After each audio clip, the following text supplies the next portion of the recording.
Good morning, Shri Radhe Radhe. कैसे बच्चों आप लोग? उम्मीद करते हैं कि आप लोग अच्छे होंगे। इस वीडियो को ज़्यादा से ज़्यादा शेयर करें, क्योंकि ये जो वीडियो मैं अभी बताने जा रहा हूँ, टॉप काउंसलिंग जो हमारे जेई मेंस के रैंक को कंसर्न करके किया जाता है। तो जेई मेंस का कम रैंक में भी आपका कॉलेज कौन सा अच्छा मिल रहा है, ये आप ले सकते हैं। इसकी जानकारी हर बच्चों को नहीं होता है। काउंसलिंग कितने प्रकार की होती है, शायद ये जानकारी ना होने के कारण बच्चे को अच्छे रैंक या कम रैंक में भी कौन से कॉलेज अच्छे कॉलेज मिल रहे हैं, वो एडमिशन नहीं ले पाते और फिर किसी ऐसे प्राइवेट कॉलेज के जाल में फंस जाते हैं जहाँ पर उनके पैसे काफ़ी सारा लग जाते हैं।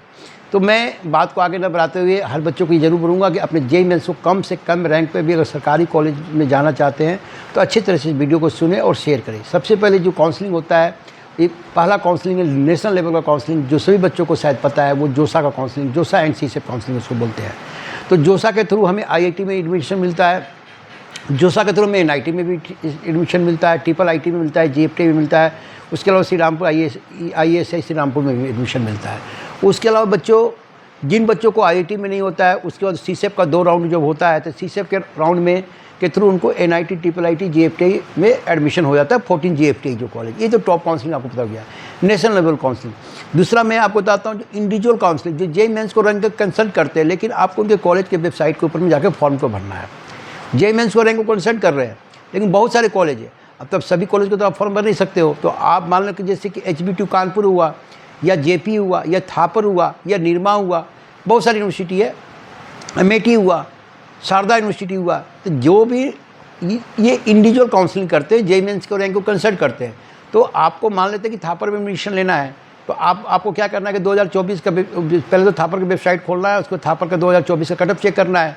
उसके बाद आपको फिर देखना है कि मेरे बजट का कॉलेज है या नहीं है। तो आपको देखना है कि CS पिछले साल लास्ट राउंड में कितने तक अप्लाई सीट अलॉटमेंट हुआ, उसके अनुसार से आपको जज कर रहा है तो आप कॉलेज में अप्लाई करेगा, नहीं जज कर रहा है तो नहीं करे। क्योंकि इंडिविजुअल काउंसलिंग इंडिया में बहुत सारे कॉलेज करते हैं, इसलिए अगर आप सबका फॉर्म भरेंगे तो सबका 2 से 3 हज़ार 5 हज़ार रुपये का फॉर्म लगेगा। मानते आप 10 कॉलेज का फॉर्म भर दिए, जेपी भर दिए, थापर भर दिए, अमेठी भर दिए, श्री राम भर दिए, एनीवे कहीं भी भर रहे हैं, तो जितना ज़्यादा फॉर्म भरेंगे उतना ही ज़्यादा आपको चार्ज देना पड़े। इसलिए आप इंडिविजुअल लेवल जो काउंसलिंग होता है उसके लिए सबसे पहले आप कॉलेज को वेबसाइट में जाकर अपने रैंक के कंसल्ट को करते हुए चेक करना है कि मुझे क्या सीट अलॉटमेंट होगा। तो अगर अलॉटमेंट हो रहा है तो फिर अपना भी बजट देखना है, कॉलेज का बजट, भाई मैं इतना दे पाऊँगा कि नहीं दे पाऊँगा, उसके बाद अप्लाई करें। और तो उसके बाद जो थर्ड काउंसलिंग होता है बच्चों, होता है स्टेट लेवल काउंसलिंग। आपको पता है जैसे WG बंगाल के लिए करता है, बिहार स्टेट बिहार के लिए करता है, MPDT मध्य प्रदेश के लिए करता है। उसी तरह हर एक स्टेट का 2800 स्टेट का अपना अपना काउंसलिंग होता है। उसमें स्टेट काउंसलिंग में सबसे प्लस पॉइंट है बच्चों की, आपको वहाँ पर जो है ना कम बजट में और सबसे लो रैंक में भी कॉलेज मिल जाते हैं। तो कम से कम रैंक और कम से कम बजट के लिए आपको स्टेट काउंसलिंग पार्टिसिपेट करना है। अब स्टेट कॉलेज का भी काउंसलिंग में बहुत सारे कॉलेज होते हैं, उनमें कौन सा कॉलेज अच्छा है ये भी आपको जज करना है। मान लेते हैं कि बहुत सारे कॉलेज है स्टेट कॉलेज में, लेकिन उसका कंसल्ट अच्छा नहीं है, उसका प्लेसमेंट अच्छा नहीं है, तो आप वहाँ नहीं जाना चाहेंगे। तो उस स्टेट का जो टॉप कॉलेज है काउंसलिंग में, उसको आपको जज करके पिछले साल को कटअप के अनुसार चॉइस फिलिंग भरना है। तो स्टेट कॉलेज में ये होता है कि चॉइस फिलिंग बहुत सावधानी से आपको भरना होगा। तो मैंने आपको बताया national level counselling, individual level counselling, college का लेवल पर जो काउंसलिंग होता है। उसके बाद आपको नेशनल में बता दिया कि भाई जोसा एंड सीसेप, जोसा से आपको क्या क्या मिलता है, सीसेप से क्या मिलता है। और लास्ट में आपको बता दिया हूँ तीसरा आपको स्टेट लेवल काउंसलिंग जो पूरे इंडिया के अंदर रजिस्टर होता है।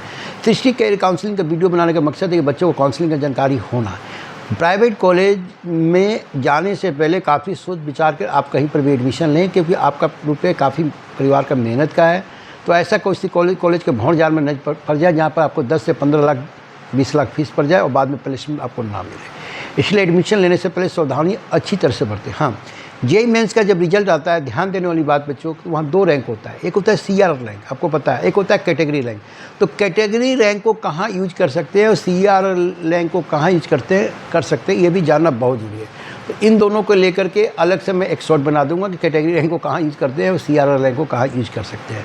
तो अपने कम से कम बजट में और ज़्यादा से ज़्यादा रैंक पर भी कौन सा गवर्नमेंट कॉलेज मिलेगा, इसकी जानकारी अगर आप चाहते हैं तो सृष्टि केयर काउंसलिंग से संपर्क करें। मेरे दिए हुए नंबर पर कॉल करें, हमारे ऑफिस में आकर हमसे विजिट करें। आपको हर डाउट में क्लियर कर दूंगा कि बीटेक कहाँ से करना उचित है और क्यों उचित है।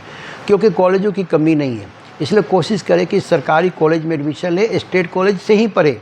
अगर आप स्टेट कॉलेज से डिग्री लेके निकलते हैं तो बचे हुए रुपये से बाद में आप एमटेक कर सकते हो, बाद में भी अब आईआईटी कर सकते हैं। ऐसा नहीं कि इस बार जेईई मेंस में नहीं हुआ तो आपका सपना आईआईटी से ख़त्म हो गया। आईआईटी आप एमटेक से भी कर सकते हैं। पता है ना आईआईटी में जाने का तरीका, मैंने ऑलरेडी एक वीडियो बना चुका हूँ, तो आप उस वीडियो को देख सकते हैं। तो और ये ज़रूरी नहीं कि सारे बच्चे आईआईटी में पढ़ते हैं वो सारे सेटल ही हो जाते हैं।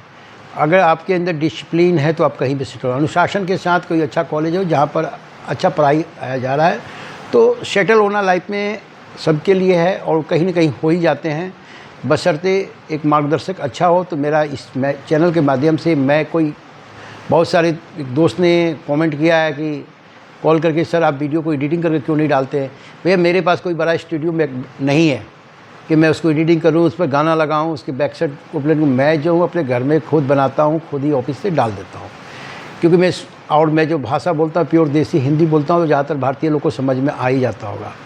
अब मेरे पास है नहीं कि मैं इसके लिए यूट्यूब स्टूडियो बनाऊँ, वो अपने वीडियो को एडिटिंग करूँ, फिर अच्छा एक नाम दूँ। नहीं, मुझे जो दिल में आया, जैसे मैं इस वीडियो को नाम दिया कि टॉप काउंसलिंग जेईई मेंस के रैंक के आधार पर आप कहाँ कर सकते हैं। नेशनल लेवल काउंसलिंग हो गया, स्टेट लेवल काउंसलिंग हो गया और इंडिविजुअल कॉलेज लेवल काउंसलिंग। आपको बताया दिया कि जेईई मेंस में जो रिजल्ट आता है वहाँ 2 रैंक होते हैं, सीआर रैंक और उसके बाद दूसरा होता है कैटेगरी रैंक। उन दोनों रैंक को कैसे यूज कर सकते हैं। मेरा मकसद है बच्चों को सरकारी कॉलेज में एडमिशन कराना। ध्यान दें, आपका देखिए ब्रांच हर जगह कैरियर है। फिर मैं बताऊँ बहुत सारे बच्चे का कॉलेज मुझे सीएस ही करना है, ये दिमाग को सब निकाल दे कि आप सीएस करेंगे तो आपका लाइफ जल्दी सेटल होगा, और मैकेनिकल इलेक्ट्रिकल केमिकल पढ़ते हो तो आपका लाइफ काफ़ी डिले सेटल होगा। सबका अपना अपना रोल है, हर इंजीनियरिंग का अपना रोल है। जहाँ तक मैं समझ रहा हूँ एज फॉर सोल्जर आपका अपना अपना काम बता हुआ है। आपका कॉलेज अच्छा होगा तो नॉलेज अच्छा होगा, नॉलेज अच्छा होगा तो आपको कहीं ना कहीं आप 2 रुपया कमा कर अपने लाइफ को आगे से आगे निकल सकते हैं। जेईई मेंस के आधार पर सेना में किस तरह एंट्री पा सकते हैं, ऑलरेडी मैंने एक वीडियो बना चुका हूँ। आप इस वीडियो को इसी तरीके जिन बच्चों को 80 परसेंटाइल से 75 परसेंटाइल से ऊपर आ रहा है वो इस जेईई मेंस के रैंक के आधार पर जेईई सेना में टेक्निकल एंट्री स्कीम में अप्लाई करें। आपको एसएसबी देने का मौका मिलेगा और जीवन का एक अलग उमंग देखने का मौका मिलेगा। अगर नहीं भी होंगे तो वहाँ बहुत कुछ सीख कर आएंगे। इसी गारंटी एसएसबी के जो बच्चे अटेंड करते हैं। इसलिए जेईई मेंस के जिन बच्चों को अगर 75 प्लस परसेंटाइल है तो एक बार टेक्निकल एंट्री स्कीम के द्वारा इंडियन नेवी में, इंडियन आर्मी में कैसे अप्लाई कर सकते हैं, आप वीडियो बनाया हुआ आप मेरे चैनल पर जाकर देख सकते हैं। तो मैंने आपको बता दिया टॉप काउंसलिंग जेईई मेंस के आधार पर state level counselling, college level counselling और रैंक 1 में नेशनल लेवल काउंसलिंग, जहाँ से सपना होता है बच्चों को जोसा के थ्रू आईआईटी में जाना। ये रहा वीडियो टॉप लेवल काउंसलिंग। इसके अलावा और कोई आपको डाउट है, आप कोई नहीं समझ पाते हैं और मैं क्या पढ़ूँ, क्यों पढ़ूँ, कहाँ से पढ़ूँ, तो आप हमारे वीडियो को देखने के बाद हमारे दिए हुए नंबर डिस्क्रिप्शन में दिया हुआ है कॉल कर सकते हैं। सृष्टि कैरियर काउंसलिंग डिफेंस के बच्चों को फ्री काउंसलिंग कर रहे हैं। क्योंकि मैं एक एक्सपर्ट एक्स सर्विस मैन हूँ तो मैं सोचता हूँ बच्चों को कम से कम ये फ्री गाइड बता दूँ कि आपके रैंक के अनुसार कौन सा कॉलेज है। हाँ, लेकिन ये ऑफ़र कुछ दिन ही तक मैंने इस तक ये सीमित रहेगा रिजल्ट आने के बाद। उसके बाद उसमें एक मिनिमम चार्ज तो रखूँगा मैं भी, क्योंकि अर्निंग नहीं होगा तो फिर वीडियो बनाने का मज़ा ही नहीं आएगा। दुनिया हर कोई रुपये के पीछे भाग रहा है, मैं तो भागता नहीं हूँ, लेकिन थोड़ा बहुत फ्री का ज्ञान देने से लोग उसकी इज्जत भी नहीं करते हैं। किसी ने बोला नहीं फ्री में बताओगे तो कोई की इज्जत नहीं है। अगर आप चार्ज रख दोगे ना 100 रुपया भी तो उसका रिस्पेक्ट होगा। इसलिए मिनिमम बजट के मिनिमम फीस के लिए मैं एक अलॉटमेंट कर चुका हूँ। 1000 रुपया होगा जो कि आने वाले समय में जो बच्चे दे सकते हैं दे। विशेष में क्या बोलूँ बच्चों, आप अच्छे से 17 को रिजल्ट आ ही रहा है जेईई मेंस का। जिन बच्चों को काउंसलिंग कराना है, स्टेट कॉलेज में जाना है, वो हमसे संपर्क कर सकते हैं। Sure admission government college, only for government college, Srishti career counselling. 1 call all selection 7903895663।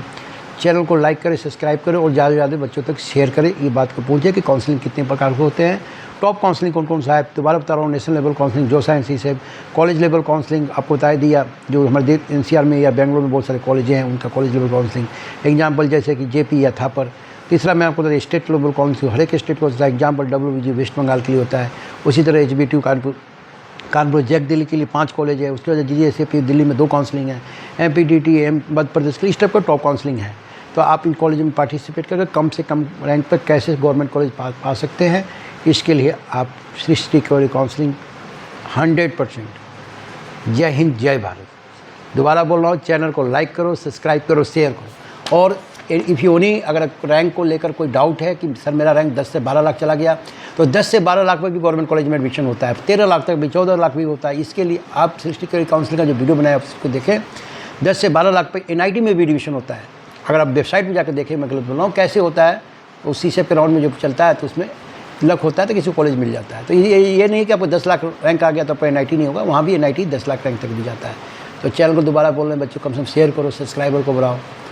कुछ नहीं देखो तो कम चैनल को लाइक करो, सब्सक्राइब करो। जय हिंद, जय भारत।